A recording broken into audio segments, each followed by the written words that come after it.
Hey, what is going on, you guys? Alejandro here, and welcome to the first episode of a brand new City Skylines 2 series. Yes, finally, after a year-long break, we're back at playing City Skylines. We're actually playing City Skylines 2.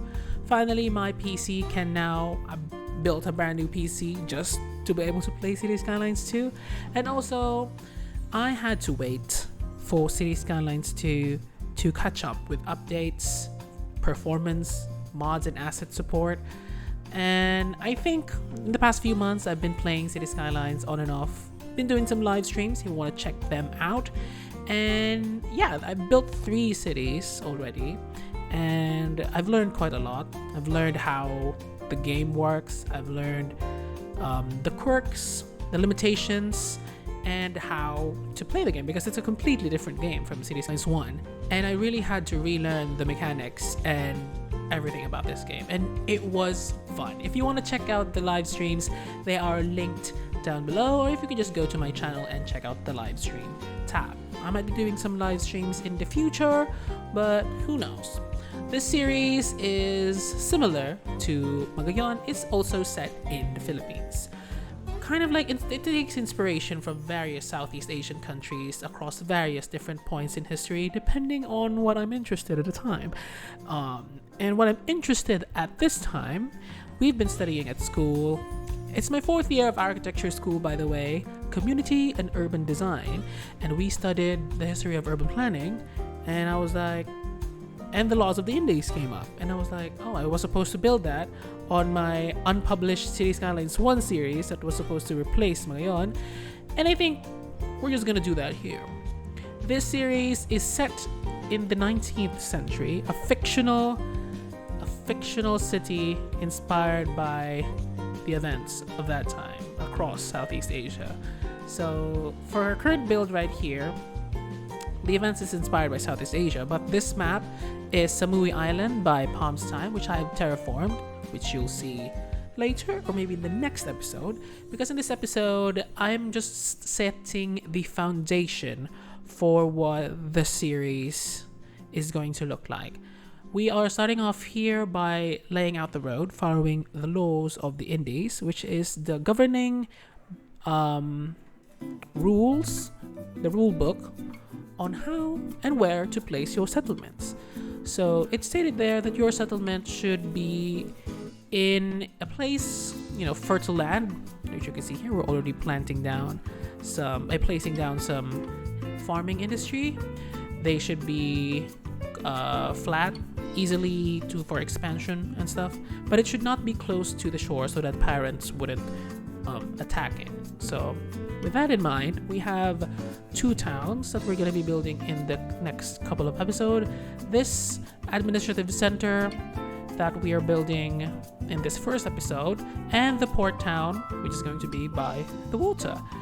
And yeah, here I am just placing down some industry so that we get resources, because colonies, that's the main point of colonies is to extract resources from the people and then use them for the colonizer's advantage without the colonized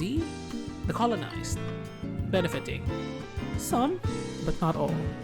So yeah, whatever I am interested in the moment is what we're going to be building, and it just so happens that City Skylines 2 has finally catched up to how I play the game.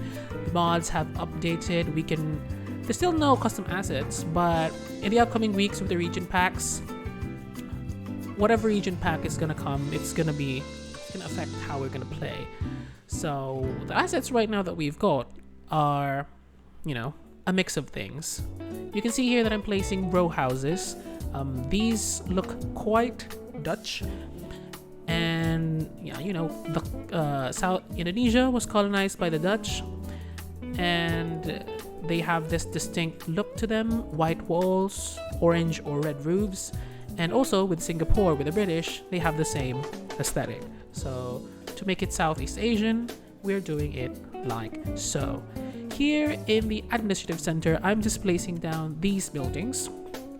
I'm using the Find It mod to place down actual homes, and I also have a ploppable building mod, which it allows me to plop down buildings without worrying that they are conforming to the terrain. They have resources, and they don't complain that they don't have access to pathways, like for the corner buildings here, because that's what I found out in the first few times I played City Skylines. The notification was just bothering me too much, and I don't want to turn it off because I might need to fix it at some point. But yeah, with this mod, I can easily, make custom buildings just by mixed and matching different buildings together.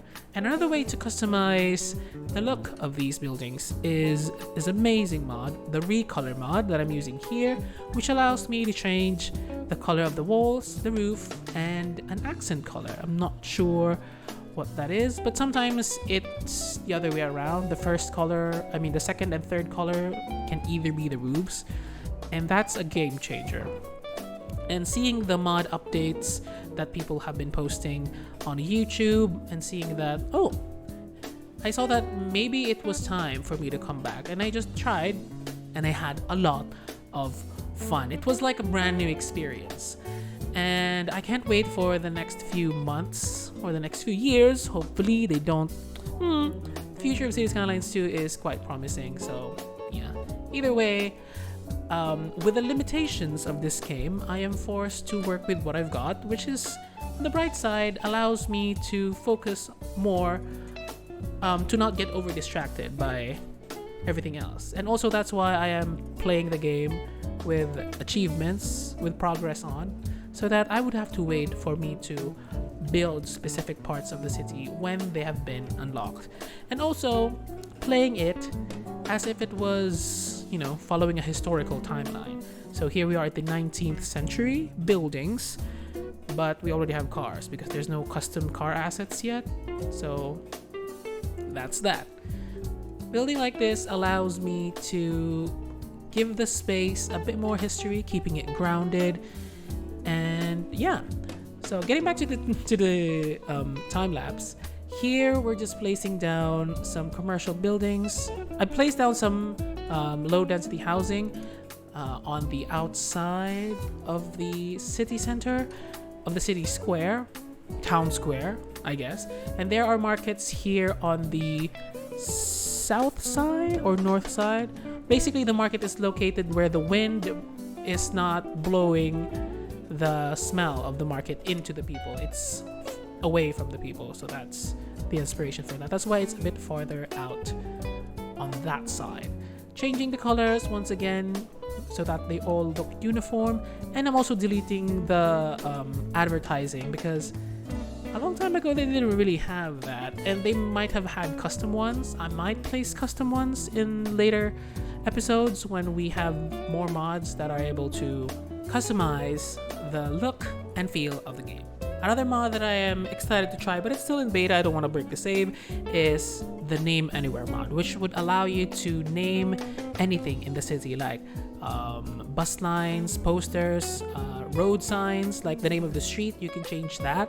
And speaking of street names, naming streets in City Skylines 2, you can't choose the road length that you want a name, the length of the road you want to name. Like, you have to be careful on how you do that. So I'm not gonna be spending too much time naming roads just yet, but I have here a list of names that I am going to be using. Just a guide, but yeah. Anyways, getting back to the live stream, here is the central square, the plaza. The main plaza, the plaza complex, inspired once again by the laws of the Indies, include the chapel, the town hall, the market,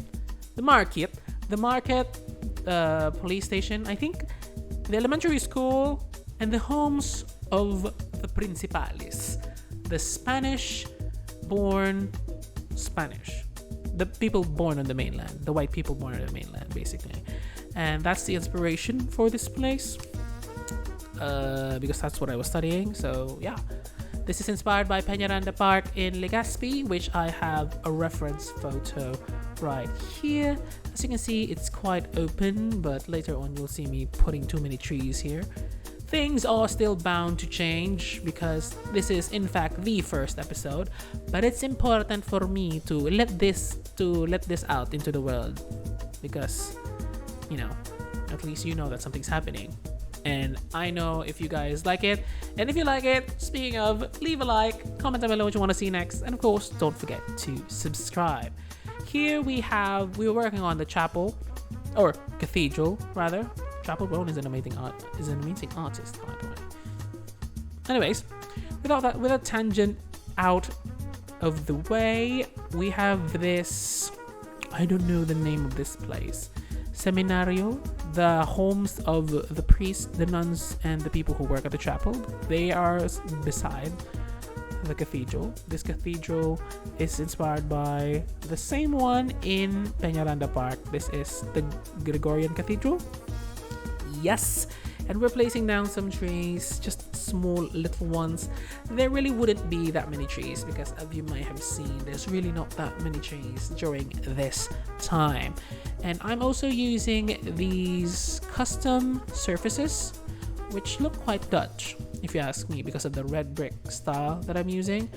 I'm not really putting that much into the detailing, as long as it looks good from afar and not that ugly close up, because the thing is, I can get carried away easily, and if I get too carried away, we might get stuck in one building for more than one episode and you wouldn't see any of my ideas come into fruition. So I have to remind myself that not everything has to be perfect, it just has to be good enough, and if we have time to make it perfect, then we would, because perfectionism is, people don't really, when people think you only think that it's ugly, other people might think it's amazing, because we as humans are very self-critical, and that's the reason why I've not been able to upload too.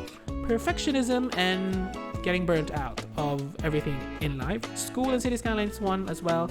My PC or my laptop could not keep up, and when I bought a new PC, which can handle this now amazingly, I was the one who couldn't keep up. I was not inspired. I was like feeling down a lot, and I went through so many things, which I do not regret, because every part of your life is, it's like I just tell myself that it was a canon event. I am no longer regretting anything that happened to me in the past, because it has taught me. I've learned lessons. Mistakes are the biggest teachers. Why did I suddenly get sharing that? But that's nice. So perfectionism, it doesn't really have to be perfect. It just has to be good. And that is one of my biggest issues that I'm going through, like perfectionism, and that is the reason why I am going to be uploading this episode right now, because if I listen to the temptation of making everything perfect, then we would not be able to upload this at all, because there are so many things wrong that I see now that I did not see in the moment. But looking back on things, we might be too overcritical, like, I could have done this, I could have done that. But I'm like, it is what it is. It's already been done.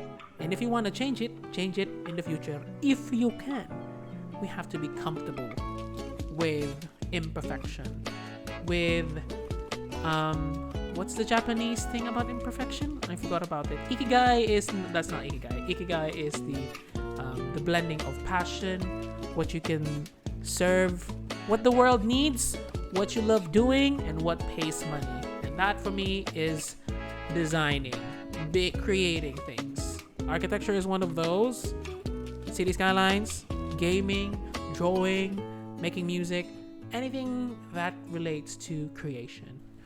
With that being said, I'm just gonna continue on detailing this plaza, and I'm gonna be hopping on over to the live play to show you guys what this town square looks like in action. So here we are at the old town. Let me just zoom out quite a bit. As you can see, it follows a grid pattern similar to the laws of the Indies. This is really inspired by by the plan here. It's been a week since we built this. I already built up for the next episode. I've actually named the streets, by the way, Panginutan Street, because it's in front of the capital. Sugpon Avenue is the avenue that connects all the different spaces. Ooh, look at that. That's where the port town is going to be. Going to be connecting all the different spaces. Tahao Street is the middle street. Tahao is the middle. Cuts through the middle. It's going to be extending all the way into the coast. So we have Satutuo and Sawala. Well, actually, I should place it like this. Sawala is the left. Satutuo is the right. And here is the plaza, Panganiban Street. So, here's also the chapel. The cathedral. Look at how it looks like. It looks nice, doesn't it? It's fine. I've actually downloaded the French asset pack. So we have new buildings to play with because this is not cutting it. Those are not cutting it. This is going to be more colonial vibe. The port town over there is going to be more Japanese. When we have the Japanese asset pack, maybe next year, that's when we're going to build this place up more. But the historic part of that district is also ready. So, yeah, let's not get ahead of ourselves too much. What we've got here, let's turn on the... Yes, we have a crematorium here because it's aligned with these roads. We have important places like viewpoints. This street here, this is... What street is this? Panginutan Street has the crematorium. We don't really have anything that much here. We don't have a view. I think from this point, we have another one over here, Supon Avenue. If you drive into it, there's the fire station over there, and also the mountain over here. It's like inspired by my own volcano, but I didn't actually want to make it to scale because it would be like, imagine this, but the volcano would take this whole space. It would be that high unless you place it further out into the distance. Another important alignment here, Simbahan Lane, because this is the church. Yes, it's aligned there at the center. Very French. I was watching Daniel Steiner's video on Vietnam's Map Explained, so that's why. Over here we have another vista, beautiful vista over there. I can't wait to upload for the mod that allows us to change the street signs, by the way. Very particular of the choice of assets with the limitations, but now we've got French assets. So things will definitely change in this place. And I think what's going to change is this one. I will say goodbye to this police station. Oh, everybody's sad, boo-hoo. And instead, we are going to be placing a French one.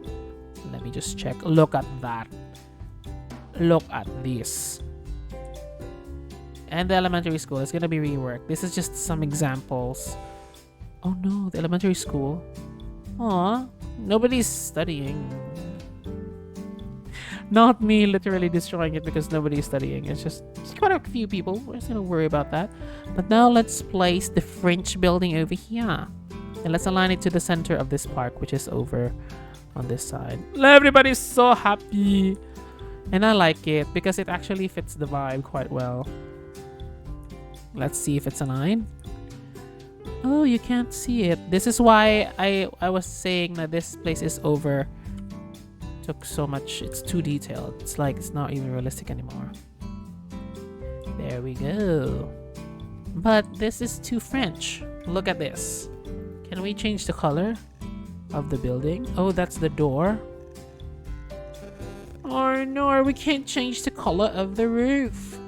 They really want to keep a distinct look to the whole space. I appreciate it. It's fine. Oh, this building is so nice. It's just sad that I actually can't change the color of it. I will find ways. Anyways, that's that. If you enjoyed this video, please don't forget to give it a big thumbs up. Comment down below on what you want to see next. And of course, don't forget to subscribe. In the next episode, we're going to be hopping on over to the port city right over there. And I'll see you at the next one.